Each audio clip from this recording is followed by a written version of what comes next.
welcome to this week's episode of the Naff Report. This week, I'm really excited to introduce everyone to my very good friend, Dee Cady. She's the founder of Dee Cady's Wellness Academy. So, Dee, welcome to the Naff Report.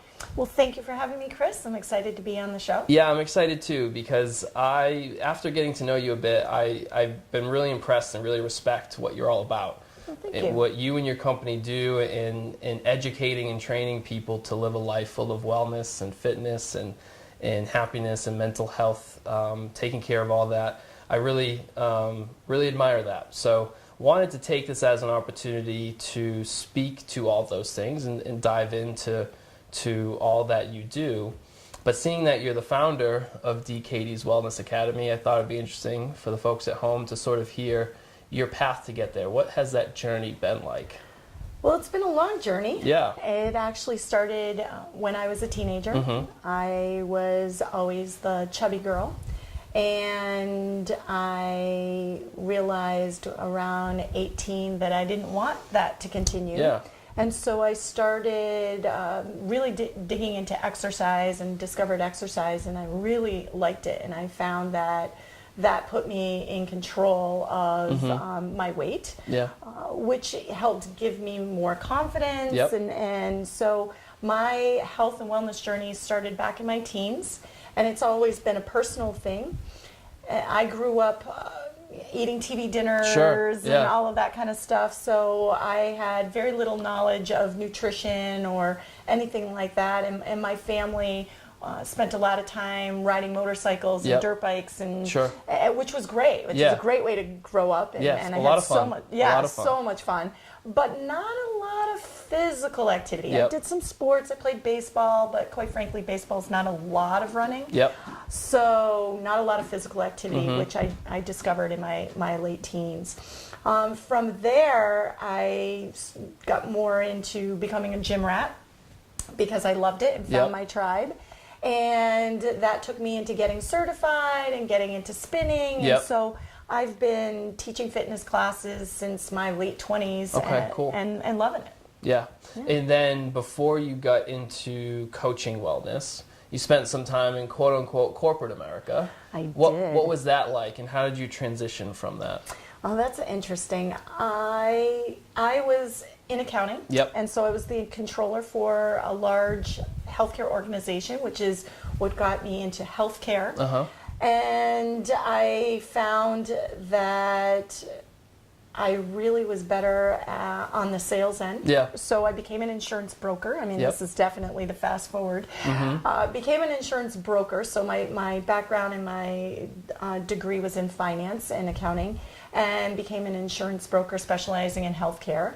Opened up my own company. I'm actually the partner, one of 4 partners in an insurance agency that specializes in employee benefits. So I guess you could say I spent the first half of my adult life selling healthcare, and now I'm spending the second half of my adult life teaching people how not to use it. Right, and that's what I wanted to spend some time getting into, because it's great to have insurance, no doubt. I don't discount the value of that product and service, but I've always been interested in how to avoid having to go to the hospital and actually use the insurance you buy. So that is fascinating to me. So talk to me a little bit about what wellness actually means. When one is living a life of wellness, what does that look like? I really believe in the philosophy of bio-individuality. Okay. And I don't know what that means. Okay. Yeah. So what that means is everyone's definition of wellness is going to be slightly different, and it's personalized to you. Okay. There's a reason why there's thousands of books on different diets, and everyone claiming that they work, because they do. They'll work. There's Atkins, there's South Beach diet, there's a ton of books out there. And I believe they work for the majority of people. Most of the time.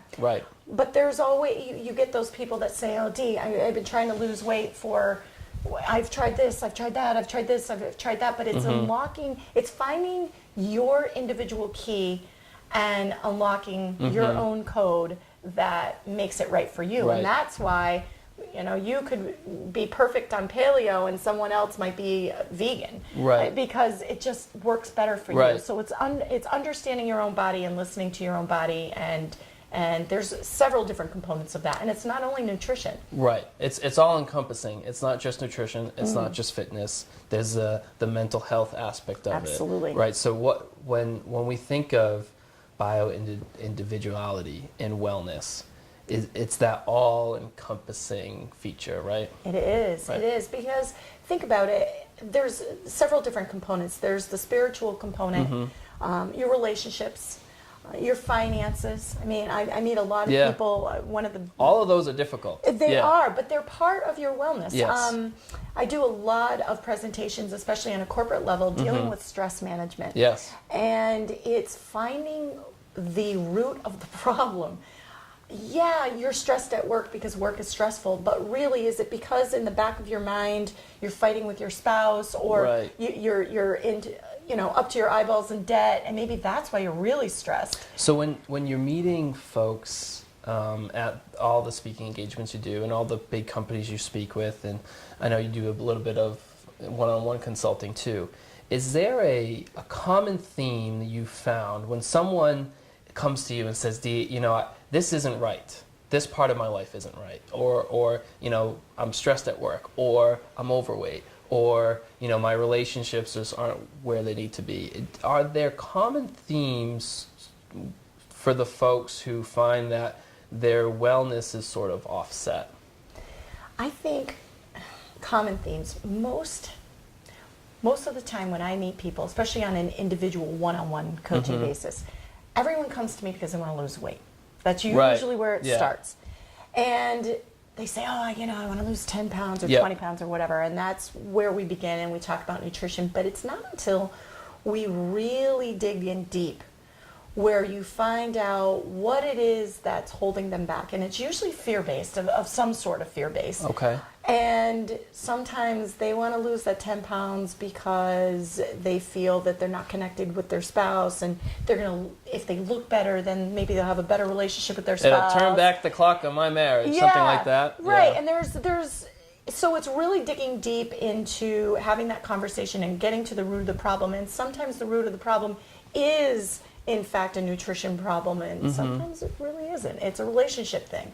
So it's very different. And it does it take a lot of getting those folks? Does it take a lot of work to sort of let them have more introspection? Is that the word? Yeah. Is it a lot of really having to not just say, okay, if I want to lose 10 pounds, I need to exercise more and eat right? Is there a lot of sort of digging inside themselves to figure out what led to this? Yes. And why are my habits not getting to me to where I want? Is there a lot of that going on? There is. I notice it more on the individual one-on-ones. Okay. A lot of tissues. Yeah. Because people really have some amazing breakthroughs. And people don't want to be living a life that everything's offset. Everyone wants to live a life of wellness and be happy and have things in order. And getting to the root cause is definitely an emotional journey. It most certainly is. And it's an emotional journey that's fear-based. And so it's overcoming the fear. What do you mean by that, fear-based? Oh, that's the biggest thing. Yeah. We all have a set of fears. And, I meet with clients and I tell them, you're right on the edge of awesome. You're right there. Yeah. And it's not until they recognize what's holding them back. And I don't know what that is. All I can do is listen and ask the right questions and kind of, not that I poke the bear, but I kind of do. You have to dig in. I dig in, and it becomes a very deep relationship where they're sharing their information, and I do a lot of listening. I can provide you with nutritional information and exercise. And, and like I tell a lot of my clients is, it's so important to have that, to achieve complete happiness, if there is such a thing. To achieve it, you have to be in balance with everything. Right. Because it doesn't matter how much money you make. Right. You could have this big fat bank account. Oh, sure. And you could have a great relationship with your spouse, but if your health is not good, you're not going to be completely happy. Yep. So everything requires that balance. And a lot of it is perspective as well. Because sometimes you can say, oh, this stinks and this stinks and this stinks, but do they really stink? Maybe not as much as you thought. It's looking at it a little differently, and maybe it's a tweak that you need to do for you to see it at a different level and say, oh, wow, now I'm looking at this differently. It's not so bad as I thought.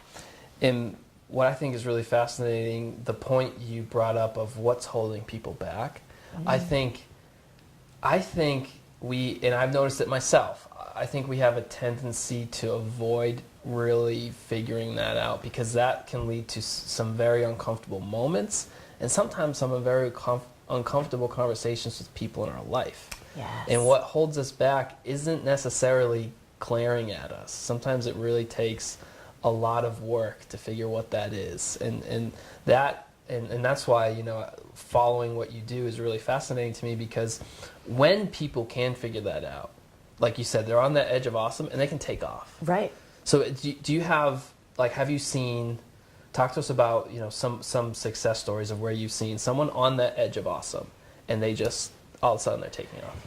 Yeah, I've had a few examples of that, quite a few. And I'm picturing this one woman when she was doing great. She was following the nutrition program. She has a great relationship with her husband.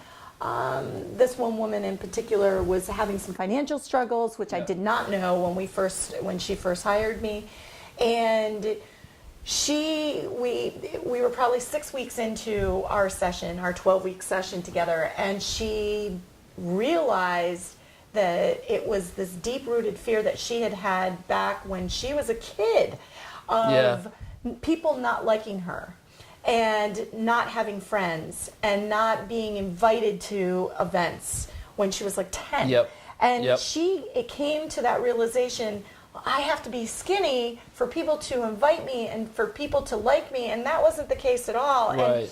And she was crying. She's like, I never really thought about it, but yeah, that's it. So we, hugged, and then she was kind of like, I don't care what people think about me. I like me. I have this great life. Yeah.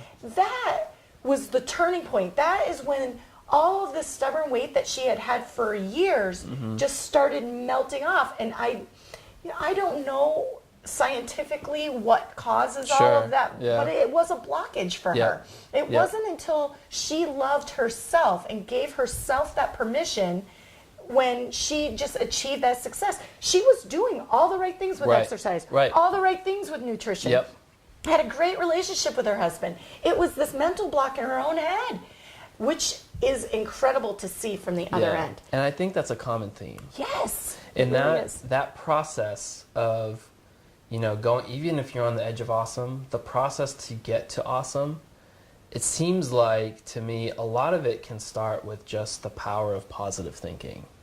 And that, I think, has always been important to me. Now, when I say the edge of awesome, I don't mean to interrupt you. No, go ahead. But I'm not saying that they're not already awesome. I'm saying that they're not feeling the awesome Exactly. yet. It's not all-encompassing yet. Correct. Right. They're already awesome. That's a good distinction. The people that I meet are already awesome, and I can see it. I can see their awesomeness. They're not seeing it. And that's why I say that they're on the edge of awesome, because they haven't seen their own awesome yet. Now, one of the things I want to get your thoughts on is what should free time look like? And the reason I ask that is, I, coming from college and into my professional life, we talk, me and my friends talk, and we listen to a lot of people talk about, having a side hustle. If you really want to get to where you are, do something other than just showing up to your job 9 to 5 and sort of hustle all the time, and just the grind never stops. And I like some of that, but I've also have heard you talk about, sometimes free time doesn't have to be just full of stuff. Share with us some of your thoughts on what free time should be like and how to control that. That's a big one, because this is something that I personally struggle with myself. I think everybody does. I really do. I don't think we are. I think Bill Gates and Warren Buffett and Jeff. I think they all do too. And absolutely. It's humanity. Yeah. Well, I don't know so much humanity as American thought. Okay, interesting. Because and I'm very type A. Uh-huh. So I genuinely love people, and I am so blessed with a plethora of really good people in my life. Yes. And I want to spend time with them.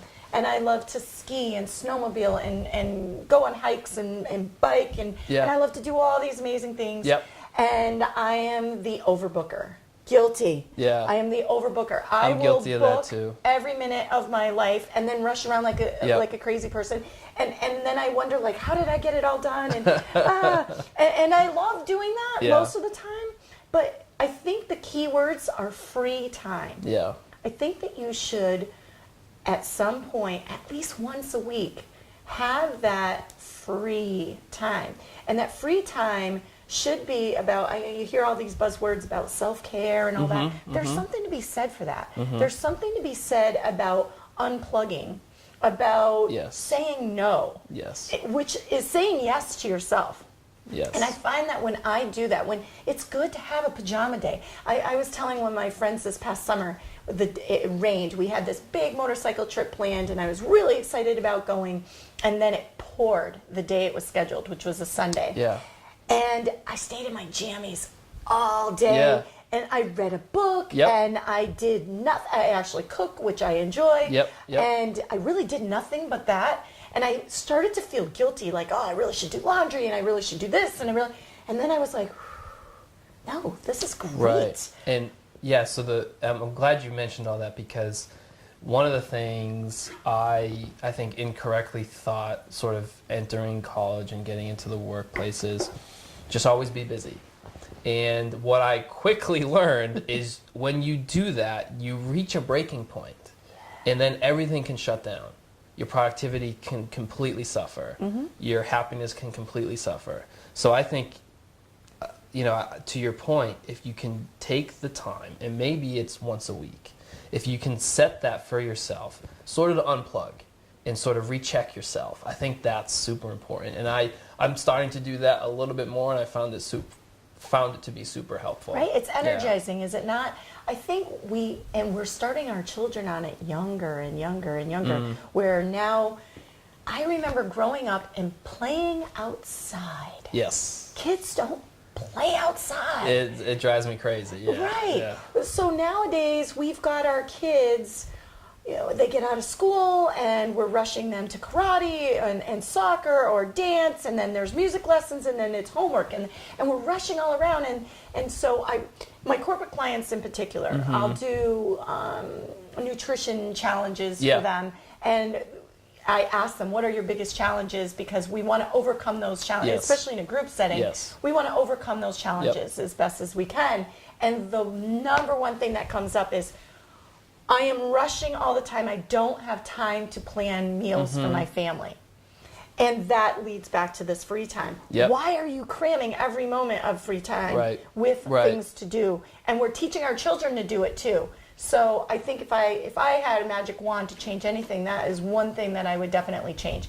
And I'm not saying that children shouldn't do things, because they most certainly should. But maybe one thing per quarter. And I have to tell you, some of my favorite memories from childhood is when I was goofing off in the woods with my friends. And don't get me wrong, I loved being involved in sports, and I loved being active. Which is great for you. Of course. Loved all that. Yeah. But I do think if we overload children with being busy all the time, I think they miss out on some of that spontaneity of being a kid and getting maybe in a little bit of trouble. I think there's value in that in the long run.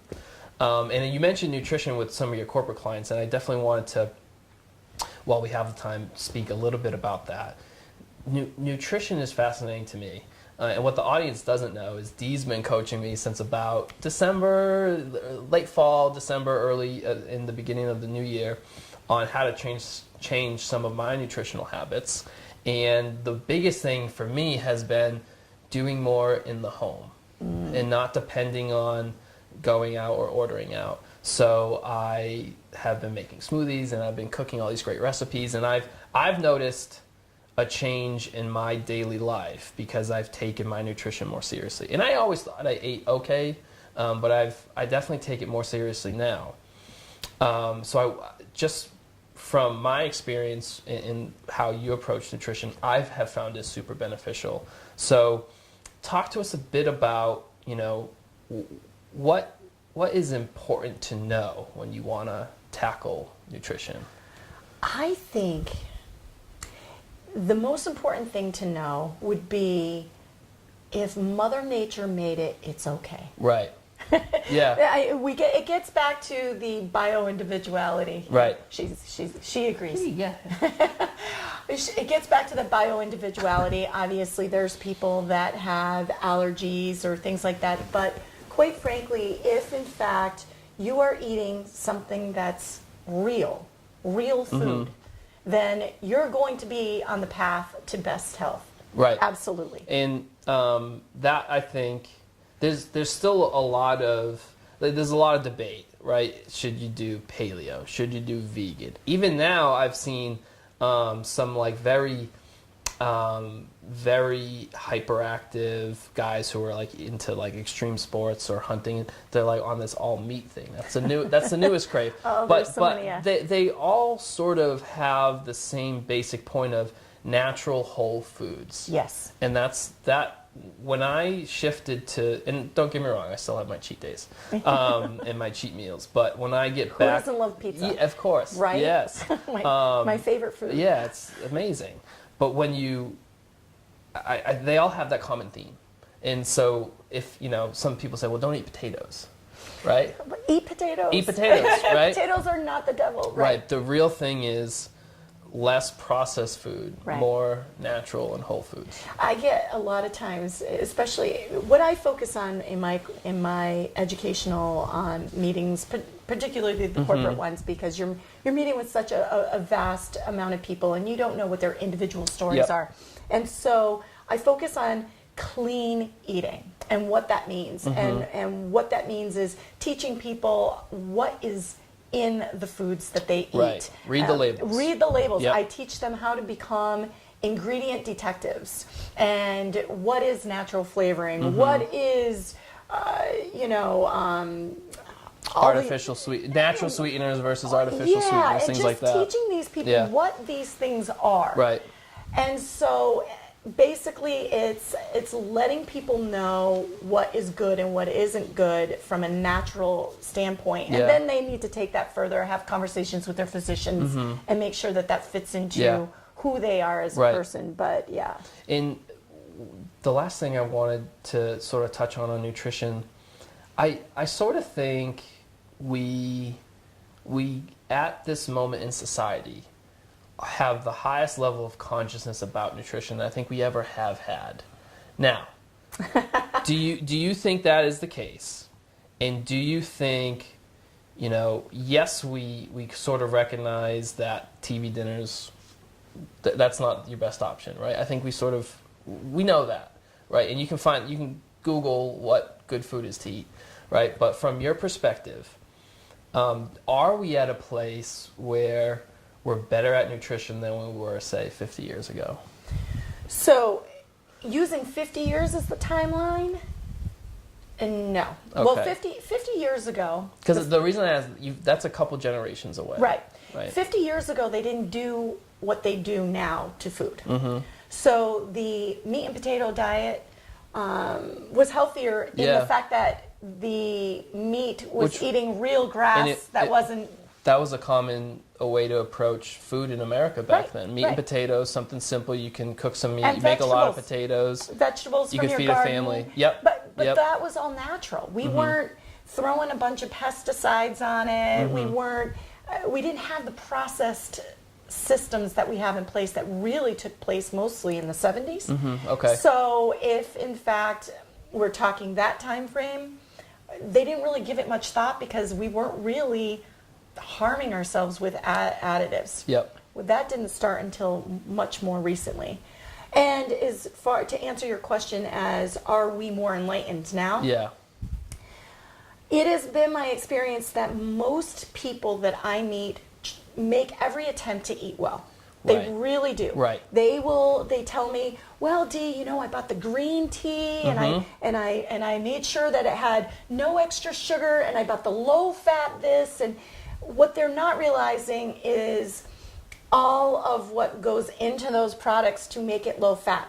If in fact they have to remove something, they're going to put chemicals in it to make it taste better. Right. So they're making the attempt, and they're reading all these labels, and they're believing the statements on them. And when what they're losing sight of is that these companies that are selling you their foods, their job is to make you buy it. That's it. Right. They just want you to buy their product. It's Right. not necessarily good for you because it says low fat. It's not necessarily good for you because it says GMO free or gluten free. That's a big one. Yeah. I eat everything gluten free, and I'm like, well, why? You're not even gluten intolerant. Right, that gets back to the bio-individuality. Exactly. Right. There's no reason you need to eat gluten free. Right, You're right. fine. You don't Sure. have celiacs. Right. You know, so people don't understand that, but it is my experience that they're more aware and they're trying. So that is led me to my mission. Yeah. I am making it my life's Yeah. purpose to inform and educate as many people as I possibly can about the truth. So then they can be armed to make the right decisions for themselves, for them and their family. And that mission you spoke to is something that I highly respect and admire. Thank you. So, Dee, it's been a real pleasure to have you on the Naff Report. For the folks at Thank you. home, that's all the time we have for this week. I hope you have a great rest of your week. Good night, Milbury. Good night.